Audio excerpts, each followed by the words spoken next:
Entonces comenzamos. Dice, señalar la asociación incorrecta y encontramos 5 asociaciones que están ahí puestas. De las 5, ¿cuál creen ustedes que debe ser la incorrecta? ¿O cuál es la más correcta, empezando por ahí? La A es la correcta, perfecto. ¿Cuál otra sería correcta? ¿Cuál? La 1 es correcta. El ADA es en tuberculosis. El ADA, ustedes se acuerdan que va a ser una sustancia, es una enzima que está presente más que nada en los linfocitos. Entonces, en cualquier alteración que haya más linfocitos va a haber ADA positivo. De esta manera que puede estar presente en cáncer también.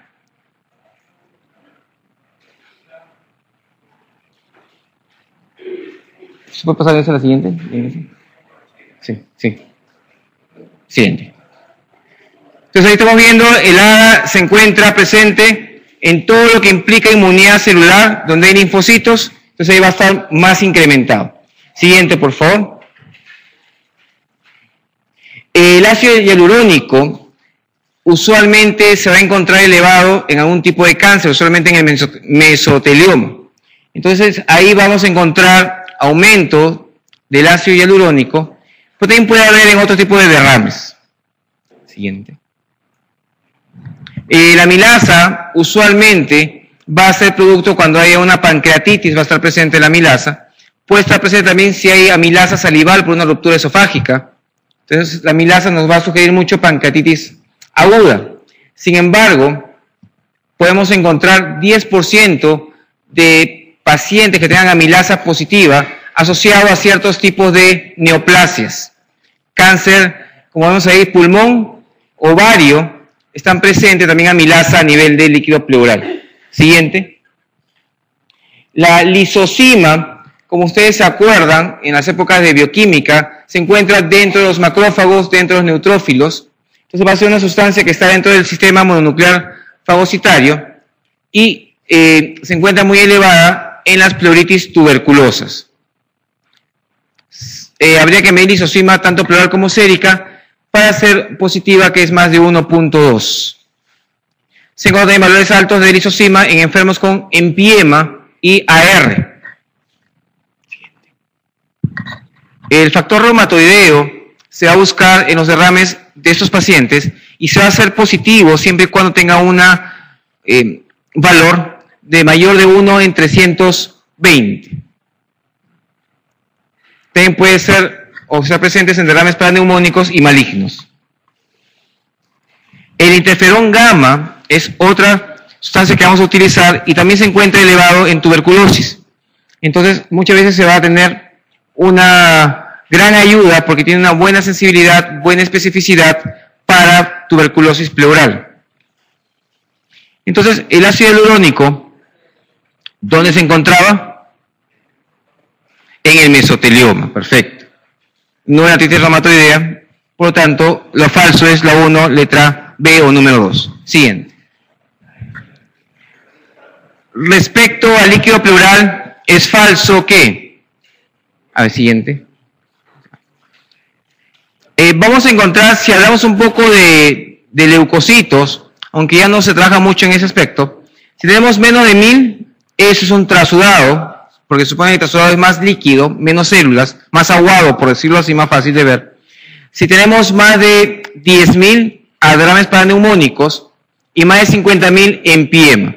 Puede haber derrames crónicos que no tengan tanta celularidad como en neoplasias o en tuberculosis.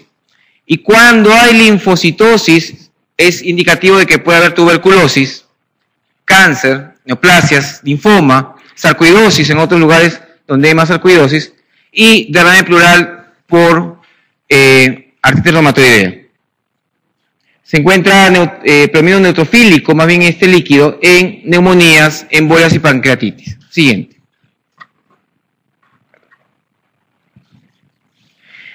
Marcadores tumorales del líquido pleural. Esto es líquido pleural diferente a parénquima. ¿Okay? Entonces acá uno de los marcadores que se ha utilizado es el antígeno carcino embrionario, que ayuda, dice que puede ser muy útil para ver diagnóstico de adenocarcinomas, sobre todo en pulmón, mama y tracto gastrointestinal. Sin embargo, no hay mucho uso de este antígeno para nosotros, bueno, en nuestro medio, y hay muchos resultados que no han demostrado en unos casos que no es muy útil a veces. Siguiente. En cuanto a los mesoteliomas, las células mesoteliales, se supone que en tuberculosis están en pequeña cantidad. Teóricamente, cuando hay problemas infecciosos, debería no estar, como vemos ahí, en cantidades altas. Dice ahí, por ejemplo, las células mesoteliales son poco comunes en los derrames por tuberculosis, excepto en el inicio de la enfermedad. O sea, podemos encontrar poca cantidad de células mesoteliales en tuberculosis. Perfecto. El hallazgo de más del 5% en un exudado prácticamente excluye la pleuresía tuberculosa, puesto que estas células predominan en los trasudados. Entonces, cuando tengo más células mesoteliales, implicaría que estoy en trasudados más que en exudados. Siguiente. Si vemos las cinco alternativas, en la primera se mencionaba que menos de 1000 células están en los trasudados, es correcto, más de 50.000 es en piema. El linfoma, es frecuente encontrar linfocitosis en el líquido pleural, también es correcto. El 5 macrólidos tumorales son poco sensibles, eso es correcto. Las células mesoteliales están ausentes, o menos 5%, eso es característico de los derrames infecciosos, no tuberculosos. En teoría deberían ser, mientras menos células, debería tender más a ser tuberculosis y menos a ser infeccioso. O sea, puede ser más tuberculosis. Es una pregunta media capciosa, pero en teoría lo que implica es que si tiene pocas células, podría ser TB, ¿ok? Más que otro tipo de cosas. Siguiente. ¿Cargó? ¿Todavía no cargaba? ¿Todavía no cargó? Que si tienes poquitas células mesoteliales, puede ser TB. Mayormente se encuentran, preguntan la alternativa número 4, en teoría dice, si tengo pocas células mesoteliales, debería ser eso, o algo infeccioso, puede ser también tuberculosis. Entonces acá te dice que si es poquito, no puede ser tuberculosis. Es muy específica esa pregunta y bien definida. Respecto al tumor carcinoide, es falso. Y acá viene ya un poquito de la parte medio complicada de la parte pulmonar. Siguiente.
pacientes que pueden tener...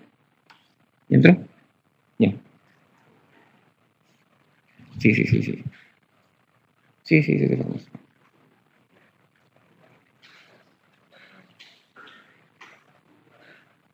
El siguiente. Uno más. El anterior. Uno más. ¿Un anterior? Antes. Y ahí. Siguiente. Sí. Ya, decíamos ahí que la mitad de tumores carcinógenos son asintomáticos, aumenta el diagnóstico, siendo muchos de ellos periféricos. Esa es la razón por la cual son más asintomáticos. Mientras más periféricos, los síntomas son a más largo plazo, más centrales a menos plazo.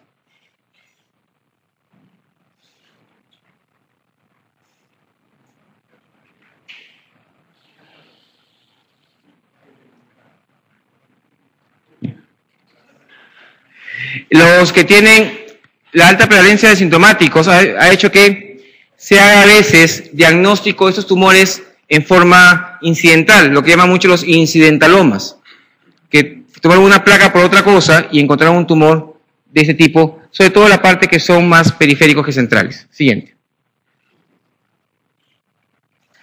Entonces, dice, comprende el mayor porcentaje en el grupo de adenomas bronquiales, eso es correcto, sería hasta el 5%, pueden comportarse como tumores malignos con metástasis por vía hematógena y ganglionar, es correcto.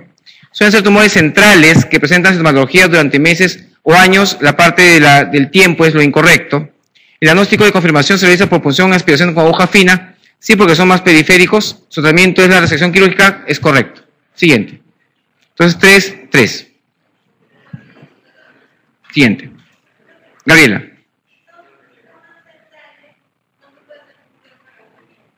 No. Desafortunadamente, lo que dice la literatura es que tienden a ser centrales. ¿Okay? Los que más se encuentran son los periféricos.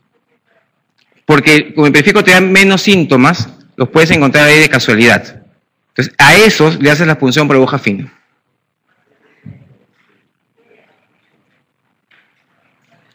Claro. Entonces, pon la anterior, por favor. Miren, la anterior. Entonces, por ejemplo, miren ahí. Hasta el 51% de tumores carcinógenos son asintomáticos al momento de diagnóstico, siendo la gran mayoría de ellos, de estos, tumores periféricos. Cuando se da la localización central se acompaña de una gran sintomatología.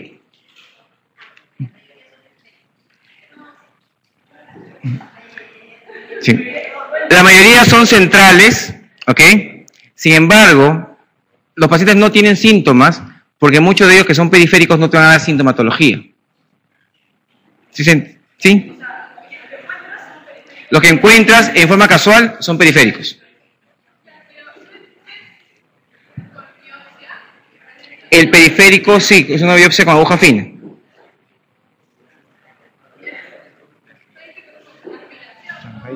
Ahí dice otra cosa. La gran mayoría son periféricos. Sí, pues, no.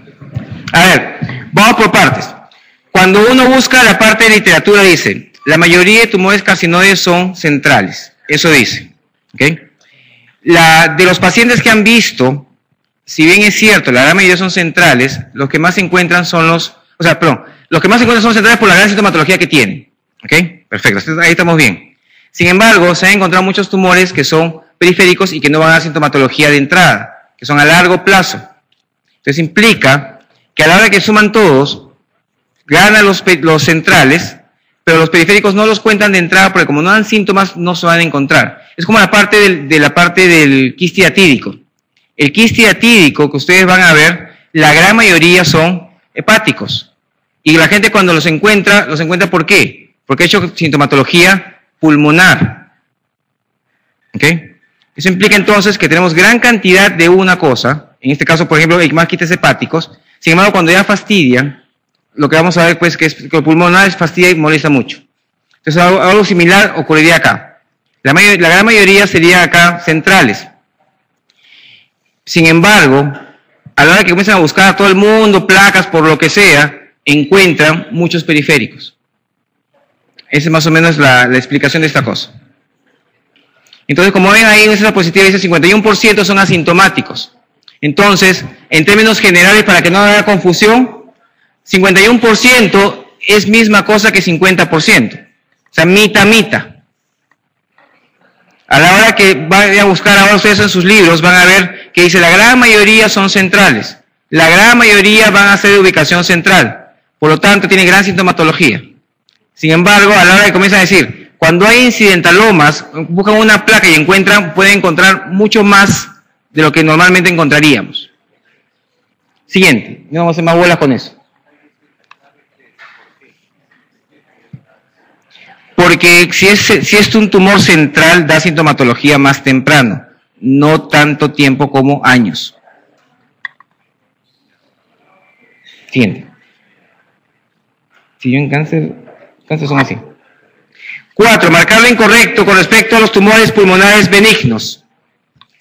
Pon el siguiente, por favor. Entonces, en la parte de los benignos, una de las cosas que vamos a ver, por ejemplo, son los nódulos pulmonares solitarios. ¿Okay? Cuando uno encuentra un nódulo y los nódulos comienzan a calcificarse, las calcificaciones usualmente son calcificaciones de benignidad. Cuando algo se calcifica, es bueno. ¿Okay? Entonces, las calcificaciones, hay muchas formas de calcificación, como ven ahí. Puede ser difuso, central, lamelar, excéntrica o en palomita de maíz. Todo podrían indicar que eso puede ser algo benigno. Cuando se calcifica en palomita de maíz o en popcorn, como algunos conocerán, sugieren que eso es un amartoma dentro de la lesión que vamos a ver ahí. Sin embargo, cuando es excéntrico, no se sabe bien si esto es benigno o no puede ser benigno, ya que puede ser una lesión tanto benigna como maligna. Entonces, el excéntrico es un poquito indeterminado. Siguiente. Cuando hablamos un poco de carcinoides bronquiales, ¿okay? Entonces vamos a tener bastante, como hace un rato hemos visto, sintomatología depende de dónde esté ubicado. El 1 en 2% pueden tener síndrome carcinoide, que implica pues una metástasis hepática y compromiso hepático severo en estos pacientes. Siguiente. No entro mucho en detalles. El carcinoma mucoepidermoide puede ser, como en este caso, glandular a nivel de las glándulas salivales. Siguiente. Siguiente. Y a nivel bronquial, el mucoepidermoide, como vemos acá, sigue siendo un tumor poco frecuente, rara causa de neumonía recurrente, tiene una malignidad baja, ¿okay? Por lo que tiene una malignidad baja, si se encuentra este tipo de tumor,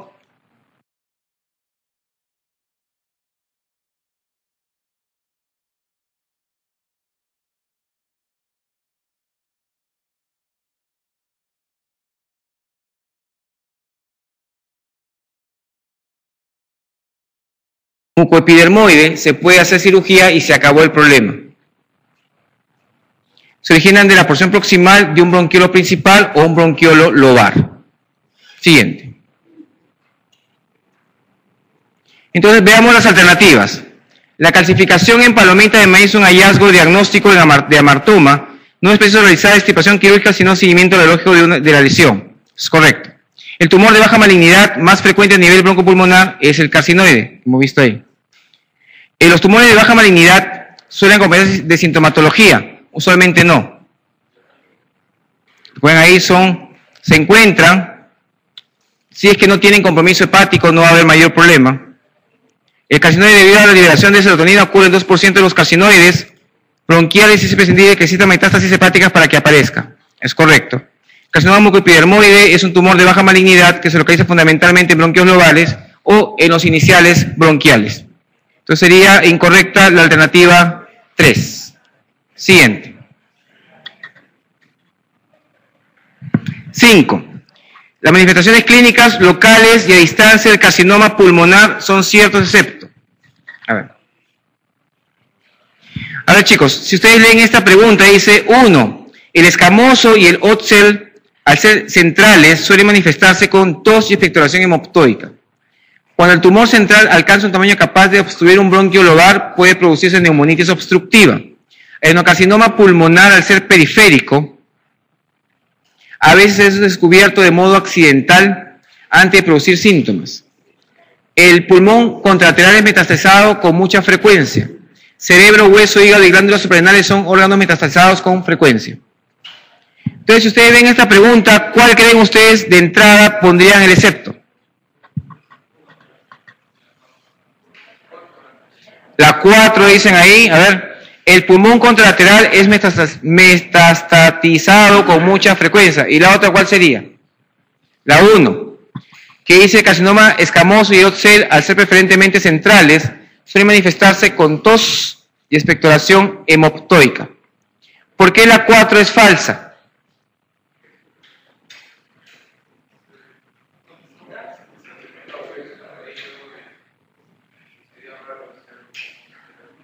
Ya, menciona acá que sería pero vean la alternativa bien, ¿ah? La alternativa dice, el pulmón contralateral es metastatizado con mucha frecuencia.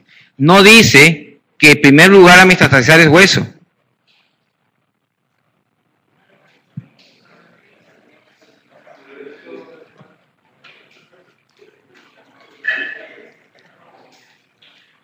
La 1, ¿por qué sería falsa? Porque son periféricos, ¿ya? Vamos a ver vamos a ver un poquito de estas dos cosas. Siguiente, por favor. Estas preguntas, ustedes van a ver las preguntas que le van a colocar del ENAM. Muchas preguntas son medias ambiguas, ¿ok? La forma de preguntar actualmente no tiene nada que ver con las preguntas que nos hacen. La forma de preguntar actualmente son súper concisos los nombrecitos y súper cortos las alternativas. Incluso no existen ya ningunas anteriores, A más B, B más C, todas, ninguna ya no existe.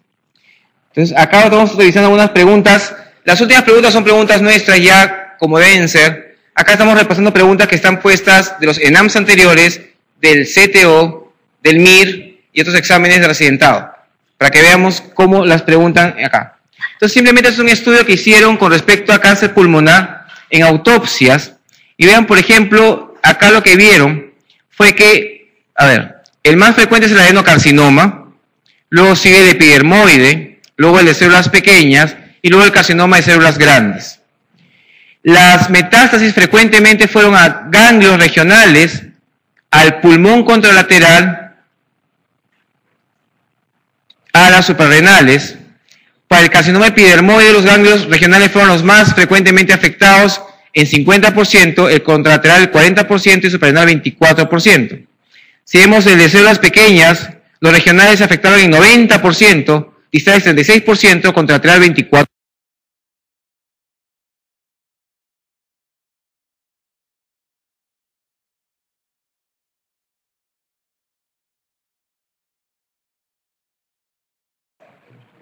¿Está grabando? Entonces comenzamos.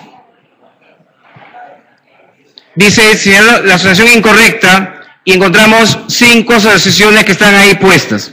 De las 5, ¿cuál creen ustedes que debe ser la incorrecta? ¿O cuál es la más correcta, empezando por ahí? La A es la correcta, una perfecta. 54.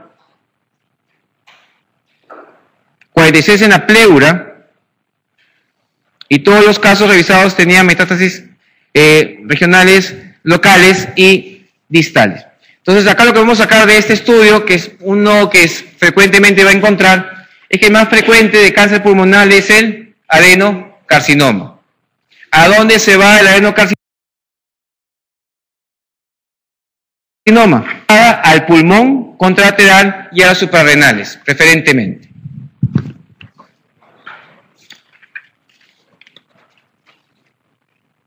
Siguiente, por favor. El adenocarcinoma, en teoría, se diagnostica tanto en fumadores como en no fumadores. En teoría lo relaciona un poco con el tabaco, pero todo lo que tienen el cáncer son fumadores. ¿Okay? Como dice por ahí. Es más frecuente en los fumadores, es más frecuente este tipo de cáncer. La localización del adenocarcinoma es periférico, en la mayoría de los casos, y las células producen tanto moco, forman cierta formación acinar de tipo glandular y se origina de las glándulas bronquiales. Siguiente. El adenocarcinoma bronquial se asocia a la parte cicatrizal como tuberculosis, aunque la mayoría de los casos de cicatriz es una respuesta desmoplástica al tumor. Esto implica que podemos tener cualquier lesión pulmonar cicatrizal y podría a partir de esa zona poder lanzarse un adenocarcinoma bronquial. La diseminación por vía hemática es en hueso, cerebro e hígado, lo que mencionaban sus compañeros. También se va hueso, también se va cerebro, también se va hígado. Puede pasar mucho tiempo sin que nadie se dé cuenta.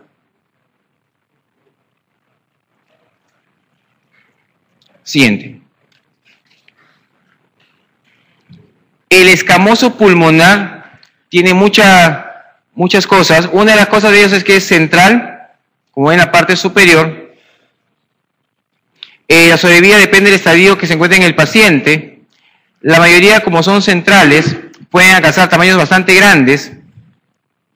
Por ejemplo, el carcinoma escamoso del pulmón tiene una agresividad menor que el adenocarcinoma. Entonces, esto hace que el tumor en un mismo lugar pueda tener gran tamaño. Siguiente. Entonces, como está en la parte central, para que haga tanto problema tiene que crecer un montón. Bueno, esa es la descripción del escamoso.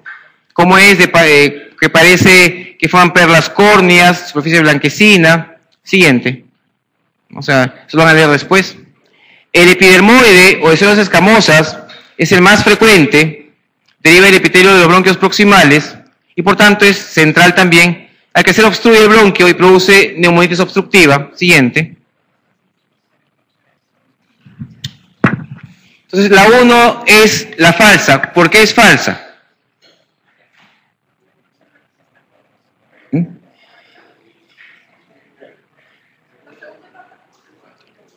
El carcinoma escamoso y el OTCL al ser preferentemente centrales, ¿hasta ahí es correcto? Sí. ¿Y después qué pasa? Suele manifestarse con toalla y pectoración hemoptóica. Esa es la parte que sería falsa. ¿Pero qué cosa habría, con qué se presentaría? Con disnea. Esta pregunta es una pregunta MIR. ¿Ok? Entonces, las alternativas de las 2 a las 5 son alternativas que son más o menos bien especificadas, pero la 1 realmente no es una muy buena alternativa, porque el escamoso y el OTCL son centrales, eso es correcto, son en la parte central. Suele manifestarse con toda expectoración hemoptóica. La parte esta no es incorrecta del todo, lo que pasa es que cuando se presentan a mucho largo plazo. Entonces, no es diferente a otro tipo de manifestación pulmonar. Puede tener disnea poco a poco, puede tener tos, sí puede tener tos, puede tener expectoración hemoptóica, podría.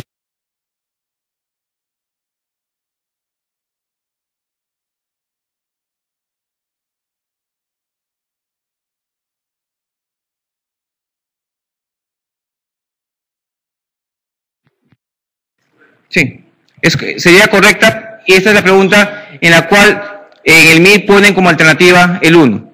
¿Okay? Entonces, nosotros vamos a chequear esta pregunta con ustedes y realmente no habría una respuesta correcta en esta pregunta. ¿Okay? Entonces, la pregunta 5, las 5 alternativas, en teoría, son correctas. Pregunta 6. Como les comenté en un momento, cuando uno da el examen MIR, la mitad de preguntas están mal hechas. De la mitad de preguntas, un cuarto de ellas las sacan del examen y las otras 3/4 no pueden sacarla porque sería mucho problema sacarlos del pregunta. Entonces, la pregunta 5, que es pregunta MIR, realmente la respuesta sería ninguna. Las 5 son respuestas correctas. 6. Y ahora sí tenemos respuestas correctas en todas, por si acaso. Micosis pulmonar, marcarlo incorrecto. Entonces, si ustedes le dan la pregunta 6, miren las 5 alternativas, por favor. Dice, para la cocción de micosis, la forma radiológica frecuente es lesión nodular múltiple. Histoplasmosis, la forma de levadura es importante desde el punto de vista patogénico. Aspergilosis broncopulmonar alérgica, el principal tratamiento es el corticoide. ANFO-B está indicado en aspergilosis broncopulmonar masiva. En criptococosis no hay marcado trofismo por sistema nervioso central. Entonces acá, ¿cuál sería lo incorrecto?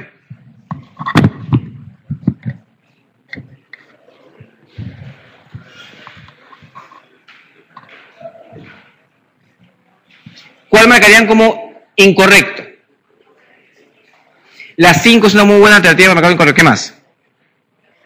¿Ni un más? Sí. ¿Hay otro más? Ahí, en esta pregunta, hay dos respuestas posibles. La 3 dice, aspergilosis broncopulmonar alérgica, el principal tratamiento es el corticoide. Se comporta como que la aspergilosis broncopulmonar alérgica, ¿como qué? Como si fuese asma. Tratamiento para el asma, beta 2 más corticoides. ¿Es correcto? ¿Qué otra podría ser incorrecta?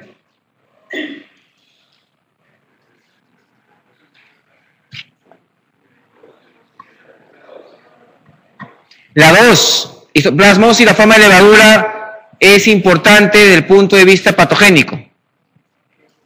Significa que la forma de levadura es la que nos va a contagiar. ¿Es correcto? Te comes la levadura, te comes la hifa. ¿Ya? Ahorita vamos a ver eso. Para coccidiomicosis, la forma radiológica frecuente es lesión nodular múltiple.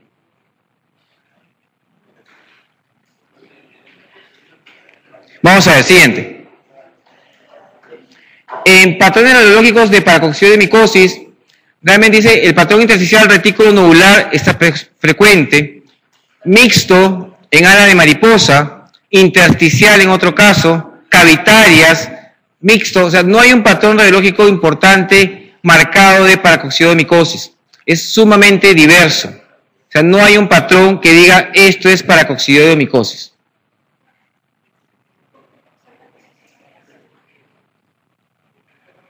Siguiente. Entonces, en paracodo, por ejemplo, tenemos ahí en el lado izquierdo, ahí en parches, o que se pase placa de columna. Aquí medio intersticial, bilateral. Siguiente. Ahí se ve cavitario, por ejemplo, en el pulmón del lado izquierdo. También cavitario en la parte que está acá, en el lado derecho, como si fueran también bronquiectasias en forma quísticas, con anillo de sello. Siguiente. Se puede ver como nódulos grandes en el lado izquierdo, como ven ahí, y acá una cavidad en el lado derecho. Siguiente. No hay común. Hay todo. Siguiente. En histoplasma, la idea que el histoplasma, ustedes saben, se encuentra en el suelo, sobre todo en la parte de excretas de murciélagos, de aves, sobre todo pollos, que se van ahí almacenando. Lo clásico en Perú es que vayan a una cueva, el paciente ha visitado una cueva, sobre todo por la parte de Tingo María, en la cueva de las famosas lechuzas. Siguiente. La forma de levadura, como en el lado izquierdo, hay dos formas, levadura y filamentosa. Siguiente. Histoplasma en todas partes del mundo, sobre todo en la parte de selva. Entonces en el Perú, histoplasma tenemos en selva, en ceja de selva, y obviamente en parte de sierra que estén juntito a la selva. Siguiente. La incidencia es 1% asociado al SIDA, no es mucho. La siguiente.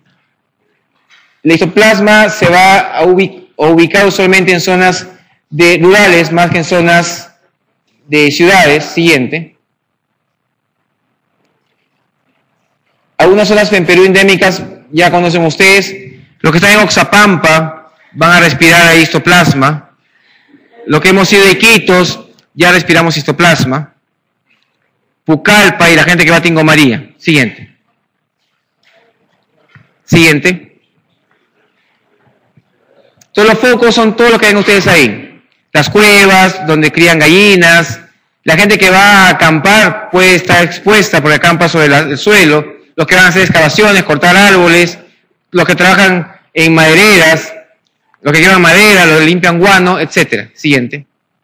Entonces, lo que se va a aspirar es la microconidia. Se va a aspirar las levaduritas estas. Siguiente. Causa neumonitis. Luego se desarrolla en el cuerpo. ¿Okay? Y en teoría, 2 a 3 semanas se controla la enfermedad. Si alguien va a la cueva de las lechuzas, los que han ido y conocen, todo el suelo es medio pegajoso porque puro excremento de de las aves. Realmente la gente entra para oler excremento de aves, ¿no? Paga para oler excremento de aves. Y ahí, los que están usualmente mucho tiempo metidos ahí, lo que le va a dar es una infección respiratoria aguda. Le va a tener sensación de falta de aire. Y lo clásico incluso en histoplasma es que la placa sea normal. Solamente el antecedente epidemiológico nos va a ayudar. Y el paciente está que respira un poquito más agitadito, la placa está limpiecita, satura más de 90, pero le falta un poco el aire. A estos pacientes que son inmunocompetentes, usualmente no le damos nada de terapia. No deben recibir nada de terapia porque eso en 2 o 3 semanas, nuestro CD4 solitos lo va a manejar. O sea, a esto no le damos ni anfotericina B, ni le damos itraconazol, ni nada de esas cosas. Siguiente.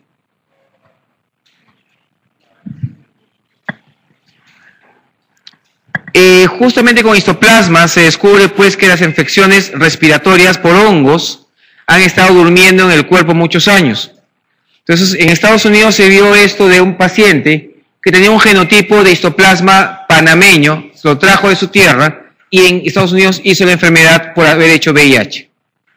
Entonces, el tener nosotros inmunidad normal, tenemos histoplasma que está dormido en el cuerpo porque CD4 le está diciendo, ahí nomás, no te despiertes. Se baja el CD4 por el VIH, no hay nadie que lo retenga y se despierta. ¿Okay? Entonces, como tenemos ya el histoplasma adentro, mucho cuidado más adelante. Si a uno de ustedes les da VIH, le puede dar histoplasmosis. Si a alguien le da lupus y comienza a usar corticoterapia crónica, le puede despertar histoplasma. Si a alguien le da cáncer y le da quimioterapia, le puede bajar la defensa, le puede dar histoplasmosis. O sea, cualquier cosa que nos baje las defensas. Siguiente. Entonces, lo que mencionaba ahí, lo más clásico es que sea asintomático y los pacientes, pues, que son infectados no le damos tratamiento y muchos están constantemente infectados asintomáticamente, ¿no? Están ahí viviendo y no pasa nada. Siguiente. Del 10% hasta 50% que pueden ser sintomáticos, la parte, miren ustedes, pulmonar aguda es un 10%, limitado, autolimitado 60%, puede haber compromiso reumatológico, compromiso pericárdico, pulmonar crónico, diseminado, y otra cosa más frecuente y menos frecuente son histoplasmomas y mediastinitis fibrosante. Siguiente. Cuando estamos expuestos a bajos niveles, ven la parte izquierda, dice tos seca, fiebre y fatiga. Eso es lo clásico que vamos a ver. Los ganglios dice que pueden estar crecidos o no, pueden haber infiltrados en parche o ser normal totalmente y se mejora en 2 o 3 semanas. La fatiga sí puede durar y los que se exponen mucho, ahí sí hay un poquito más de problema, porque los altos niveles me puede dar mediastinitis por histoplasma. Entonces me van a inflamar los ganglios y me puede faltar un poco más el aire. Puede haber infiltrado retículo nodular, falla respiratoria, incluso puede haber muerte, si uno ha estado pues bailando el pío pío dentro de la cueva de las lechuzas. O sea, eso no hay que hacer. Siguiente. Entonces, acá hay 2 cosas. En esta pregunta, la 1 en ese momento dice, en paracociomicosis la forma radiológica frecuente es lesión nodular múltiple, no. Sin embargo, ¿qué pasa con la 5? Porque la 5 todo el mundo diría, en criptococosis no hay marcado trofismo por sistema nervioso central. Entonces, ahí hay 2 formas de ver esa alternativa. La primera es que es pregunta pulmonar. Te están preguntando, la 1 es pulmonar, la 2 es pulmonar, la 3 es pulmonar, la 4 es pulmonar, la 5 no es pulmonar. 1. Segundo, cuando el paciente hace criptococosis pulmonar, usualmente es asintomático. Después que hace compromiso pulmonar, después de eso se va recién hacia afuera. ¿Okay? Entonces, la alternativa 5 es 2 veces, no está dentro de las alternativas, una por la parte pulmonar, y otro porque, en teoría, cuando uno está enfermo por la parte pulmonar de criptococo, no está yéndose todavía al sistema nervioso central. ¿Okay? Entonces, esta pregunta, por ejemplo, la alternativa 1 es la más falsa. Sin embargo, chequeen bien que estén preguntando cosas, en este caso pulmonares, y no están preguntando en la 5 pulmonar. Pregunta 7. Siguiente. Pregunta fácil, ¿el esputo fétido es característico de absceso? Siguiente. Es más corto.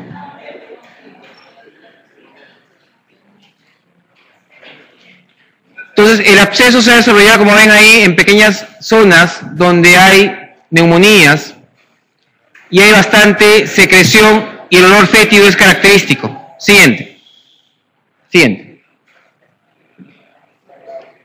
Pregunta 8.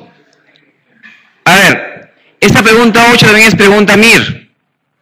Y la respuesta la sacan leyendo las 4 primeras líneas. Paciente alcohólico. Diciendo paciente alcohólico y parte respiratoria, eso es absceso. O preguntan absceso, o preguntan amoxiclavulánico, ¿ok? 45 años, malnutrido, con múltiples piezas dentarias con caries. O sea, tiene piezas que pueden tener mayor cantidad de bacterias. Se queja de malestar general y dolor torácico derecho de 2 semanas de evolución. Se le encuentra 38,5, tos productiva y esputo maloliente y purulento. En la placa de toda se evidencia una cavidad llena de líquido de 3 centímetros de diámetro en el lóbulo superior del pulmón derecho. Esta lesión correspondería probablemente a absceso pulmonar. ¿Por qué no puede ser un infarto pulmonar?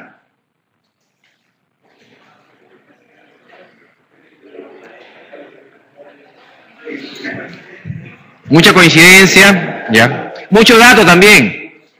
Si le está dando los datos de que es alcohólico, que tiene los dientes malos y después tiene una secreción maloliente, purulenta, fiebre, todo orienta hacia absceso. Siguiente. Siguiente. Ya. En esta pregunta está puesta simplemente para que lo lean, porque esta pregunta es bien teórica. Recontra teórica. Siguiente. Habla sobre los diferentes tipos de enfisema. ¿Ok?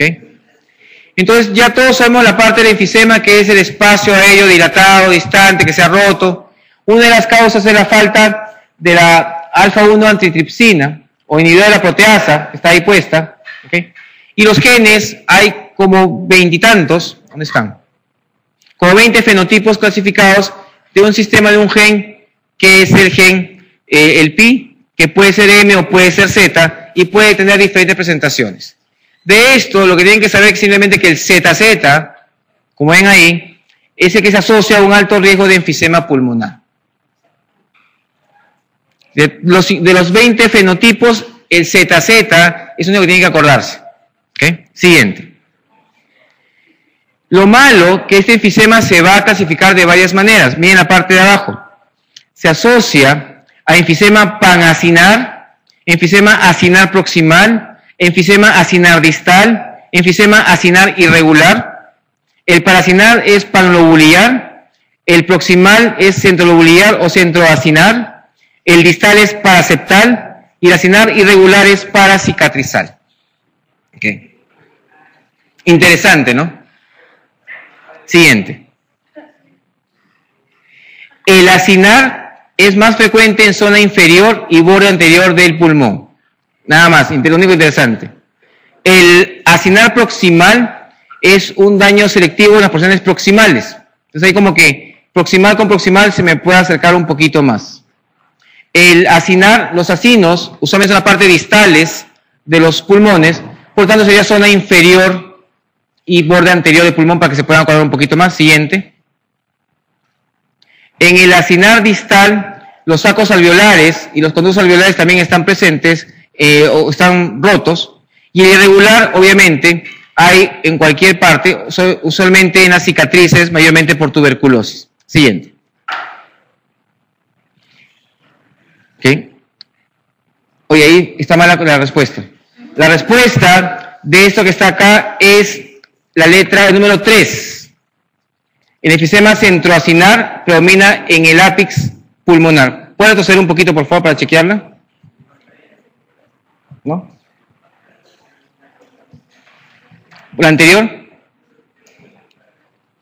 ¿La anterior? La centroacinar es el proximal. Siguiente. Entonces, el proximal, vemos ahí. La anterior. Anterior. El centroacinar es el proximal. Segundo. Siguiente. Siguiente. Acá está. Anterior. La estrella proximal se daña predominantemente en los segmentos proximales del acino, es decir, bronquios respiratorios y conductos alveolares. Siguiente. La siguiente. La respuesta correcta es el número 3, ahí se equivocaron en poner ahí. Es el 3 porque el 3 es el ápex, y en el ápex pulmonar donde había TB es el cicatrizal, que hemos visto hace un rato. Siguiente. 3. La 10. Eso es fácil. En el síndrome de dificultad respiratoria aguda no esperamos encontrar ¿qué cosa? Compliance pulmonar disminuida, presión capilar de enclavamiento alta, CHAN intrapulmonar, membrana hialina intraalveolar, infiltrado alveolar intersticial. ¿Qué no esperarían ustedes encontrar en alguien que tenga ARDS?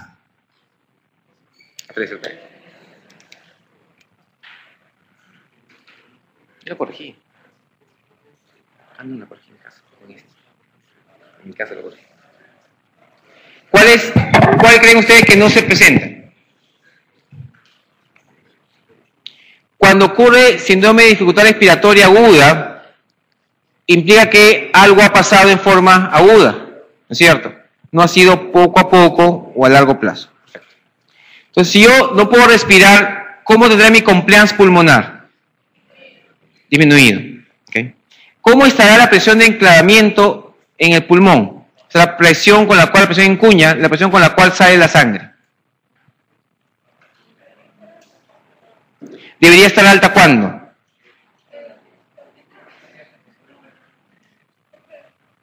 ¿Cómo debería estar y por qué? Debería estar normal. ¿Por qué no sería alta?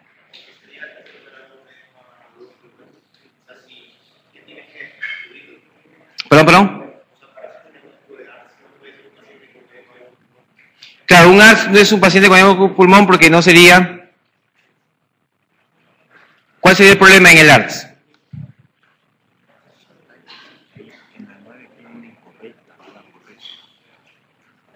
Sí, pues la 3 es incorrecta.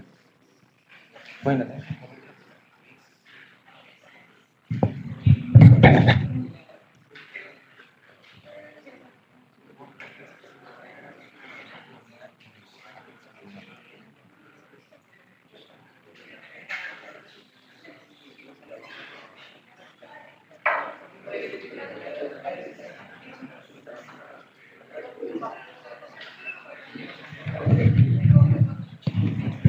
Ya, a ver chicos, nuevamente.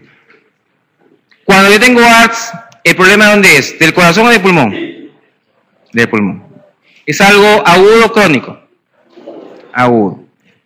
Entonces, si yo tengo un problema en el pulmón, crónicamente, mucho tiempo, ¿qué está pasando con las presiones de la presión en cuña, la presión pulmonar? ¿Qué va pasando en el tiempo? Van aumentando, porque es crónico. En este problema, ¿qué pasa en el ARDS con la presión capilar de enclavamiento? No aumenta. Vamos a ver lo siguiente. Yo le puse una lámina ahí. Siguiente. Siguiente, pues, puro dibujito. A ver, en el ARDS, ¿ok?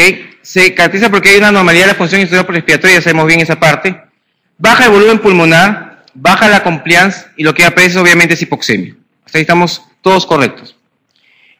A ver, ¿qué más dice por ahí? Cuando uno habla de ARDS, por ejemplo, menciona que un pulmón está previamente sano y comienza a ver infiltrados en parches en forma bilateral. ¿Okay? Siguiente.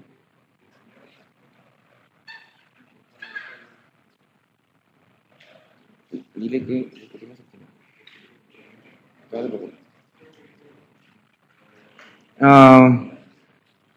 la siguiente, por favor. Estamos ahí, se van a ver después. Ya. Acá en el ARDS van a haber varias alteraciones a nivel de intercambio gaseoso, va a haber CHANS, va a haber bastante alteración en lo que es BQ, va a haber ocupación alveolar, va a haber edema intersticial. Siguiente. No puse la mitad. Acá está. Y los datos son Encontramos en AX un PAFI menor de 200, que es lo que todo el mundo conoce. El PIP va a ser la presión que yo le coloco al alveolo para que no se cierre en inicio de segmentación mecánica. Entonces comienza a haber detección de infiltrados pulmonares bilaterales en la placa de tórax frontal. Siempre es pulmón previamente sano, en el cual comienzan infiltrados bilaterales en parches y comienzan a aumentar y crecer. La presión de enclavamiento de la arteria pulmonar es menor de 18. Ausencia de aumento de presión auricular izquierda según la radiografía de tórax u otros datos. Siguiente. Entonces, por definición, esa no sería la... No esperamos encontrar una presión enclavamiento alta. Siguiente. Siguiente. Vamos a avanzar, si no avanzamos. Siguiente, por favor. Siguiente. Ah, no. Anterior. Ah, no lo puse ahí. Anterior. Puchas. Anterior. Anterior. Ya, ahí. Sí. Y a ver, chicos. Dice, pregunta 11. Siguiente. 11. Marcar el verdadero o falso según corresponda. Cuando uno habla de quilotórax, el quilotórax se dice que tiene o causa cancerosa, neoplásica o no neoplásica. Okay. Hasta ahí estamos bien. Okay. ¿La tuberculosis podría causar quilotórax? ¿Alguien sabe? No es frecuente, le llaman pseudoquilotórax. Entonces, ¿la etiología más frecuente de quilotórax es tuberculosis? No. La más frecuente, teniendo ya, haciendo estadísticas, sería 50% serían neoplasias. ¿Perdón? Claro. De las que no son infecciosas, tenemos traumas. Bueno, y infecciosas tenemos TB, pero no infecciosas traumatológicas, los accidentes. Se define quilotórax por la presencia de triglicéridos más de 200 en líquido pleural. Más de 300, dicen por ahí. Ainda más. 200. Ainda más, da menos.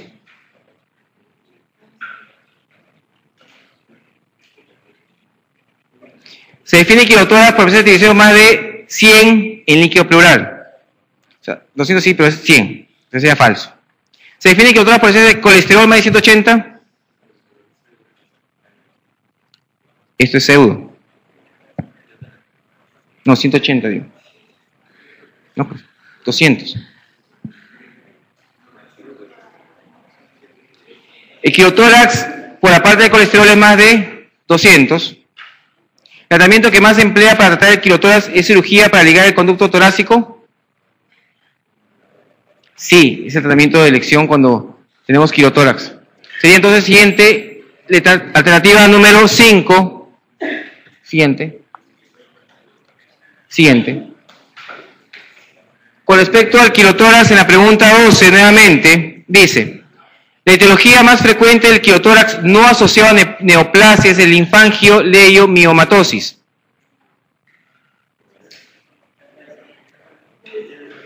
Debe ser. Supongamos que no sabemos. La ligadura del conducto torácico es el tratamiento de elección para quilotórax secundario o tuberculosis. Falso, porque si es por TB debería ser tratamiento para TB. La tuberculosis es causa frecuente de pseudoquilotórax. Eso es cierto. La etiología más frecuente de quilotórax no traumático es el linfoma. Es correcto. La causa más frecuente de quilotórax en el 50% de los casos es neoplasia. Eso es cierto. Entonces lo incorrecto es que ligo el conducto torácico en un quilotórax por TB. Falso. 13. En la pregunta 13 vamos a ver dos cosas. Dice, paciente de 55 años, presenta tos por más de un mes y al realizar la espirometría se encuentra una capacidad vital forzada de 4.500 y un BEF1 de 3.000. ¿Sí? Luego de la espirometría los resultados son capacidad vital forzada 4.550 y BEF1 3.400. El trastorno que explica los hallazgos espirométricos es: ¿cuánto era la relación BEF1 capacidad vital forzada previa inicial? 66.6666%, perfecto. 67%.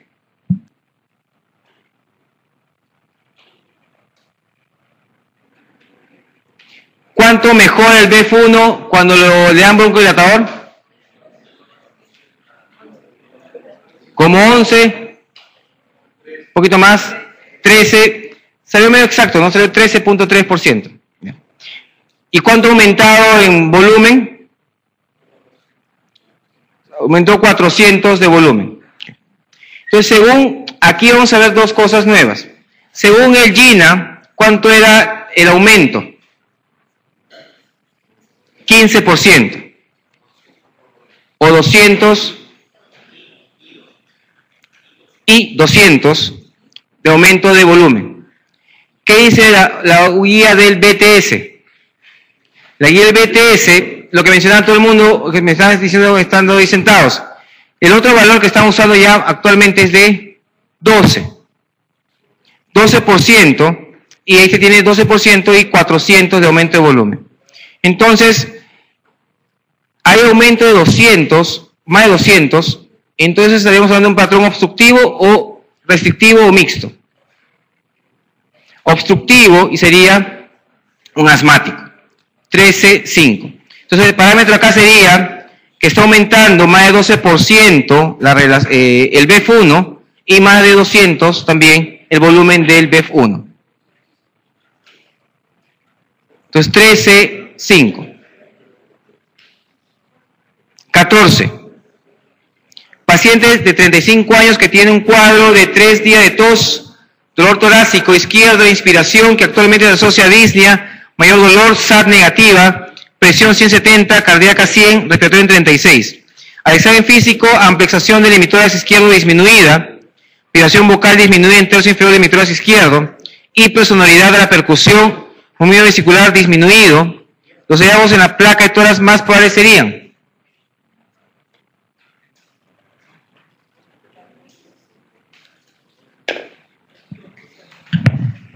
ahora chicos, si no se mueve el hemitórax izquierdo, está disminuido la vibración vocal en el tercio inferior del hemitórax izquierdo, está hipersonoro a la percusión, no pasa en movimiento vesicular, ¿qué esperemos encontrar en el lado izquierdo? Un neumotórax, ¿ya? ¿Cuál de los 5 tiene neumotórax? De los 5, el 3 tiene neumotórax. Habría entonces un neumotórax, se vería una radiolucidez en la parte distal del hemitórax izquierdo, predominio de base, que alcanza hasta un tercio de dicha zona, como se puede ver en la auscultación. Entonces, pregunta 14, número 3. Sí. Claro, cuando vemos los neumotórax, ¿dónde están? Ubicados siempre en el lado lateral.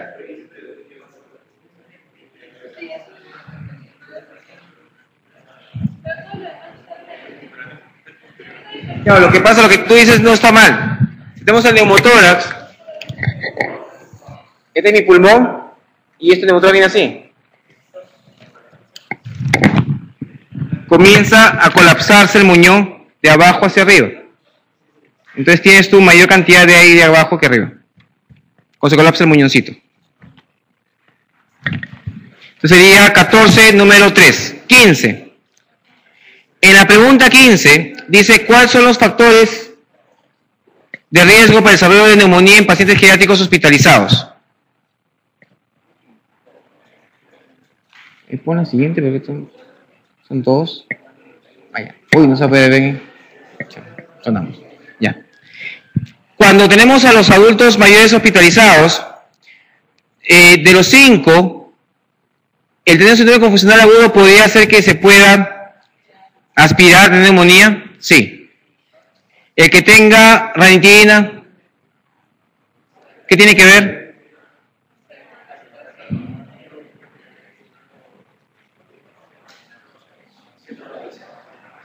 Hace dos cosas. Lo que hace la ranitidina es que la acidez gástrica, ¿cómo va a estar? Entonces, lo que hace es disminuye la acidez. Por lo tanto, se va a colonizar y se puede aspirar y eso puede tener mayor compromiso. Perfecto. ¿Alimentación por zona nasogástrica puede hacer neumonía aspirativa? Sí. Mucha gente piensa que como tiene zona nasogástrica y la comida se ve frente al estómago, No puede ser neumonía aspirativa, sí. Porque es más, cuando tienes una esofágica puesta ahí, ¿cómo está el esfínter abajo? No está tan cerrado que digamos, y se va para arriba. Incluso, gente que tiene tubo endotraqueal también tiene factor de riesgo para aspirarse. A pesar que tenemos el CAF y todo, también se aspiran. Entonces sería, todas las anteriores, siguiente, está muy oscuro. Sí, anterior ahorita. Entonces ahí, por ejemplo, ahí menciona sospecha de aspiración, alteración de la deglución, desnutrición, antibiótico terapia previa, mala calidad de vida, postración, enfermedades pulmonares, cardíacas, tabaquismo, alcohol, etcétera. Siguiente. La intubación altera el reflejo de tos y el aclaramiento ciliar. Está las enfermedades crónicas, está la parte de control de las infecciones y el tratamiento también con factores asociados. Siguiente.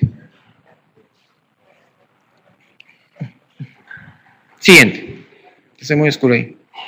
El germen más común de aspiración dentro de la comunidad sigue siendo el neumococo. Dentro de lo que es, siempre y cuando no tenga muchos dientes, abuelito. Dentro del hospital siguen siendo los gérmenes intrahospitalarios. Siguiente. 16. Con el tratamiento de la tuberculosis, la administración de Tambutol puede ocasionar el siguiente efecto adverso. Siguiente. Pues un cuadrito ahí. Bueno. Siempre cuando ustedes vean estas preguntas es, ¿isoniazida qué causa?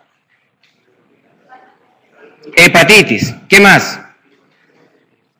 ¿Perdón? ¿Por qué le dan piridoxina a los que usan también anti-TB? Piridoxina. Para evitar qué cosa periférico. Neuropatía periférica. Isoniazida me causa hepatitis, neuropatía periférica. Perfecto. ¿Qué me causa la rifampicina? Orinar naranja. ¿Qué más? Orinar como Fanta. ¿Qué más? Algo que preguntan mucho, lo que se llama una especie de gripe, le llaman síndrome gripal,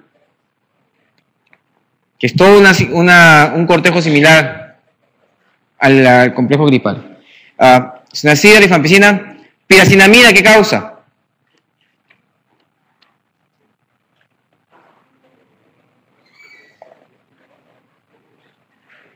También causa hepatitis. ¿Algo más?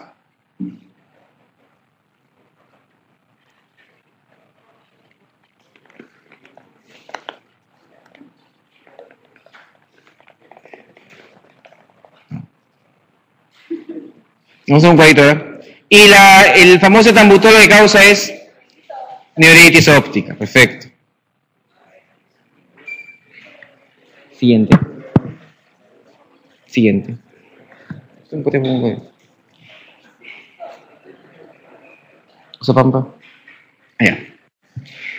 Pregunta. Esta pregunta también es una pregunta clásica que la pega cada rato, que ustedes no han visto mucho. Dice, una placa de toda la presencia de calcificación en cáscara de huevo en los ganglios iliares sugiere compromiso pulmonar por. Siguiente. La placa creo ahí.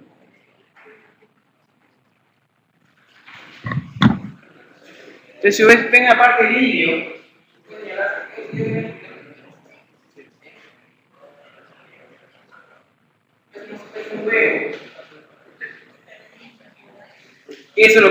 eso es causado por silicosis. Siguiente.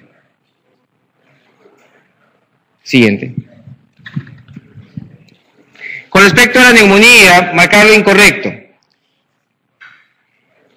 A ver, lean las 5 alternativas y ustedes sacan la respuesta sin siquiera saber qué es clamidias, chitachi, esas cosas. Van a ver acá.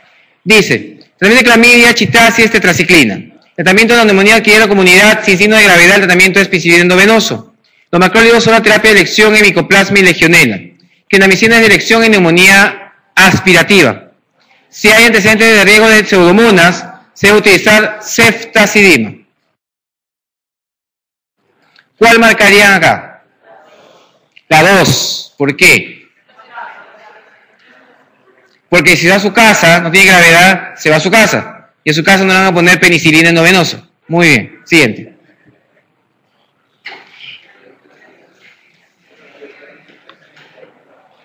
Paciente de 30 años, portador de catéter de hemodiálisis, acude por tener fiebre. La placa muestra infiltrados alveolares, algunos con cavitación. El agente más probable sería. Para pregunta de examen, aquí lo que le dan la clave es la palabra cavitación. 1. La segunda es que está usando un catéter. Y entonces están sumando 2 más 2. ¿Quién causa las dos cosas? Estafilococo aureus. Con la palabra catéter, drogadicto endovenoso, uso de vía periférica, estafes a la cabeza. ¿Okay? Las preguntas de mí van a ver ustedes un enunciado de 2 hojas. Comienza, paciente adicto a uso de drogas por vía parenteral. Uno lee eso, la respuesta es o estafilococo o endocarditis, sin leer toda la pregunta. Siguiente. Para que vean que también están hechas esas preguntas. Siguiente. Mujer de 55 años es llevada a la emergencia con 5 días de enfermedad caracterizado por fiebre hasta 39 grados centígrados, disnea marcada incluso en reposo. Al examen se encuentra respiratoria en 32, cardíaca en 140, cianosis periférica saturando 80 con FIO 2.21. En el tórax se encuentra sibilantes en el hemitórax derecho y murmullo vesicular abolido en el hemitórax izquierdo. ¿Cuál de las siguientes aproximaciones diagnósticas es la más probable? Entonces, si tiene 55 años, tiene 5 días de estar enferma, con fiebre, y está con disnea en reposo. Usted echa ahí y sigue con disnea. Respiratoria en 32, cardíaca en 140, y está cianótica la mujer porque satura 80. Entonces, hasta ahí tiene un compromiso pulmonar severo. ¿Qué será hasta ahí? No sé. Dice después, se encuentra sibilantes en el lado derecho y murmullo vesicular abolido en el lado izquierdo. O sea, que en el lado izquierdo, si no escucho nada, quiere decir ¿qué puede haber ahí? Puede haber un neumotórax, ¿qué más? Un derrame, ¿qué más? Una masa que ocupe todo el espacio, ya, ¿qué más? Una atelectasia masiva, perfecto. ¿Okay? Y en el lado derecho se encuentran sibilantes en el hemitórax derecho, ¿qué puede haber ahí? Puede haber neumonía, puede haber broncoespasmo. Entonces, ¿cuál de las 5 alternativas me puede dar que tenga algo en el lado derecho? ¿Okay? Una neumonía, en este caso sería el compromiso principal en el lado derecho quizás, y en el lado izquierdo o que no hay nada, o que me ocupe todo el espacio, que no escucho nada. Entonces, las 5, ¿cuál sería más probable así? Veamos la 1, dice neumonía severa con derrame pleural. ¿Podría ser? Sí, podría ser, ¿por qué no? ¿Habría algo que no ayude? ¿No? Puede ser 1, perfecto. 2, neumonía típica por presencia de sibilantes. Como dice su compañera acá, no hay forma. ¿Por qué no sería la 2? No sería tan severo, no tanto por eso, sino que tendríamos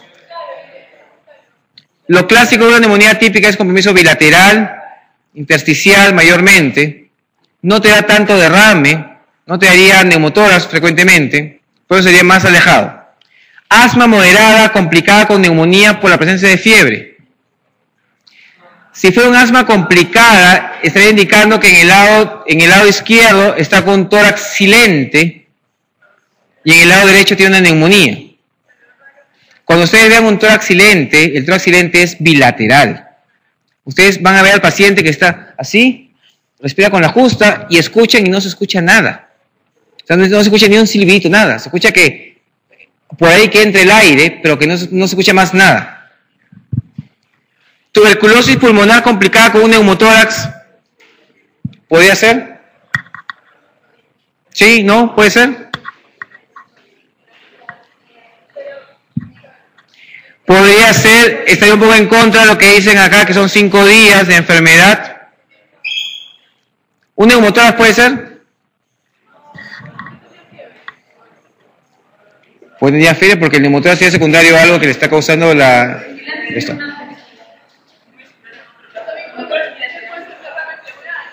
Por eso pues.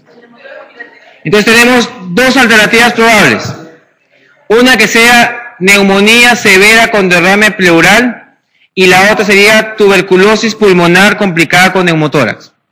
¿Cuál de las dos creen ustedes que podría ser más factible que esta señora de 55 años esté llegando a la emergencia con esos dos diagnósticos?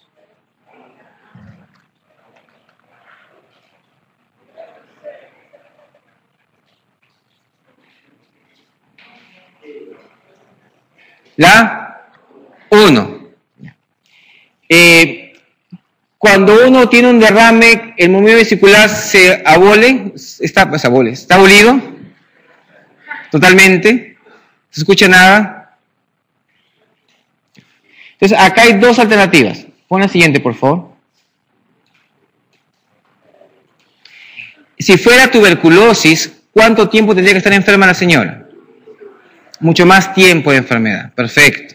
Esto es más agudo. Muy bien. Y estamos viendo que cuando ustedes tengan dos alternativas, comiencen a chequear algún dato que nos va a ayudar. Si bien es cierto, las dos podrían haber sido, el tiempo, por ejemplo, está muy corto para hacer una TV. Siguiente. Pero está bien. Chicos, descansamos un ratito. 10 minutos.